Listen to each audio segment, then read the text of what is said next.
కాబట్టి మీరు వెళ్ళి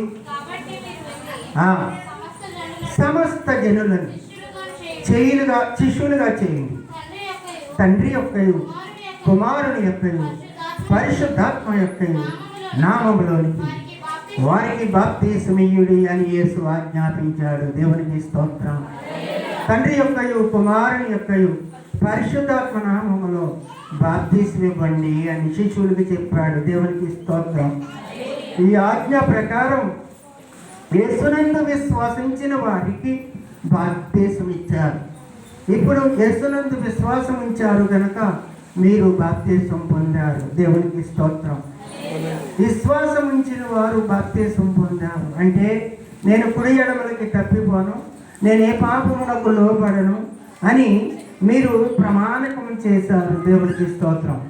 ఈ ప్రమాణకం చేసిన తదుపరి వెనకడుగు వేయకుండా పాపం చేయకుండా దేవునిలో క్రమమైన రీతిలో నడుస్తున్నారు. ఎలాగ నడుస్తున్నారంటే దేవుని వాక్యం చదువుతున్నారు, చర్చికి క్రమంగా వెళుతున్నారు, ప్రభువు యొక్క బల్లా సహవాసంలో పాల్గొని ఉంటున్నారు, ప్రార్థన మానకుండా చేస్తున్నారు. దేవునికి స్తోత్రము కలుగునుగాక. హల్లెలూయా. ప్రియులారా, ఈ యొక్క బాప్తిస్మం ఎందుకు పొందాలి అంటే ఎవరు కూడా మనల్ని రక్షించలేరు. అంటే ఎక్కడి నుండి రక్షించలేరంటే పాపము నుండి రక్షించలేరు. ఎక్కడి నుండి రక్షించలేరు? పాపము నుండి ఎన్ని డబ్బులు ఎట్టి బంగారం కొట్లకి వెళ్ళి, బియ్యం కొట్లకి వెళ్ళి, లేకపోతే బట్టల కొట్లకి వెళ్ళి, పెద్ద పెద్ద కొట్లకి వెళ్ళి నా పాపం పోవాలండి మీకు డబ్బులు ఇస్తానంటే ఎవరో కూడా మీ పాపములు మన పాపములు పోగొట్టలేరు. దేవునికి స్తోత్రం.